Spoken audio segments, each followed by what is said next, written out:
Pickthall finally took his Shahada. Then over 40, he was immediately given leadership roles in the Muslim organisations across London. He gave khutbahs at various mosques, led the Talaweh and Eid prayers at the Woking Mosque. He was one of Liverpool's greatest trade union leaders. He was president of the Dockside Carters Union.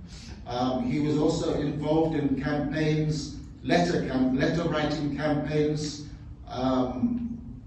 for what he saw as the freedom of the Negro, he called it, in the United States. So they may have freed them from slavery, but they have not yet made them equal citizens.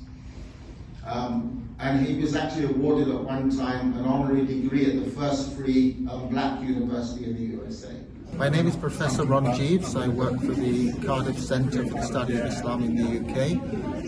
We are here in Central Mosque, London, in Regent's Park, at a conference where we are exploring the beginnings of Islam in Britain, taking it back mainly to the Victorian era and some of the significant figures who were Muslims at that time.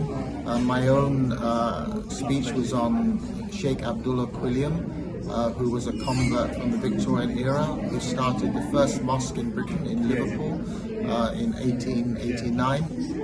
And that mosque is still existing in Liverpool, with a community of Muslims still using it every day.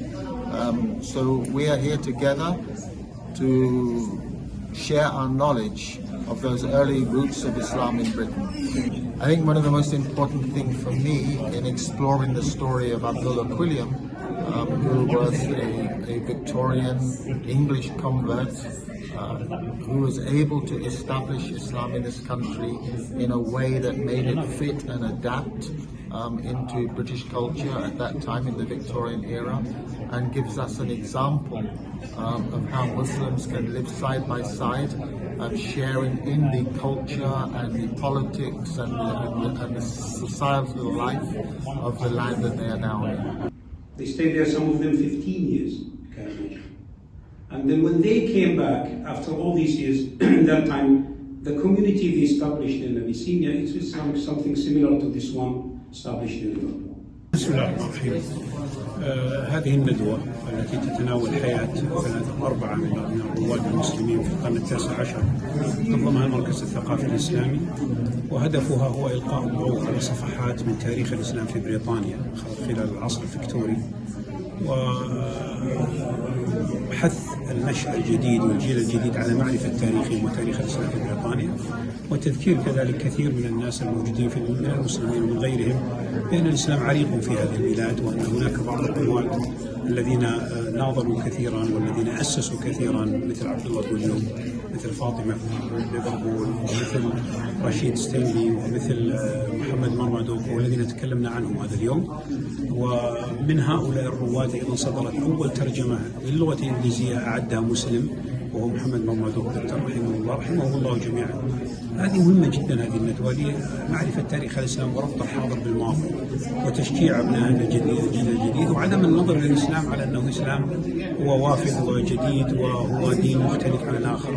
وأحد الأهداف طبعا التي تقع خلف ذلك هو مواجهة أيضا الإسلاموفوبيا والخوف من الإسلام.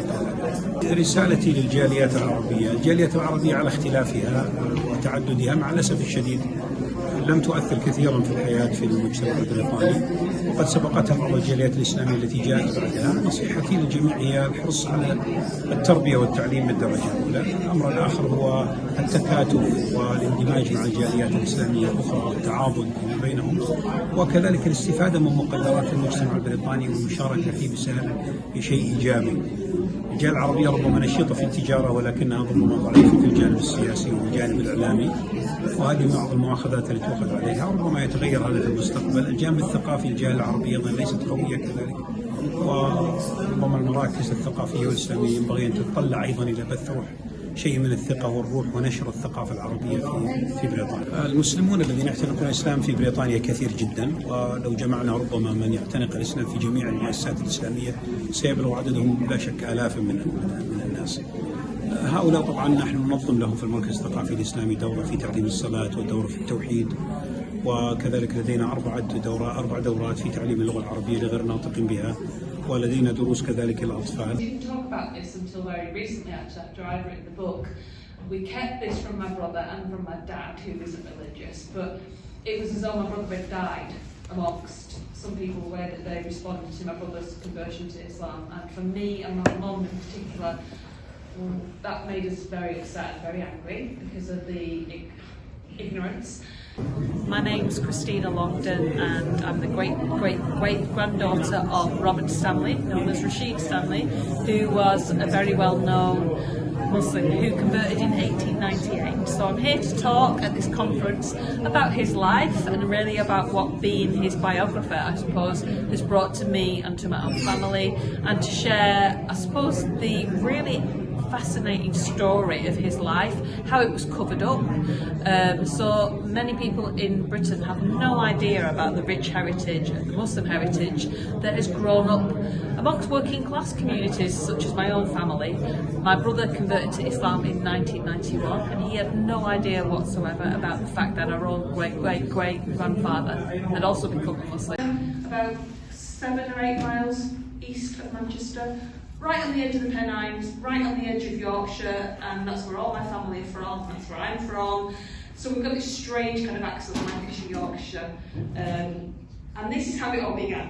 And I think from a very personal level of what I found out and what people in my family have found out, whatever our faith is, whether we have a faith or not, it's really trying to overcome that fear of talking to somebody else who might not look like me, who might not sound like me, who's might not have English as their first language, but actually getting to know people and getting outside of those comfort zones and trying to find out about them, and just really realising we don't know everything, we've got a lot to learn from each other.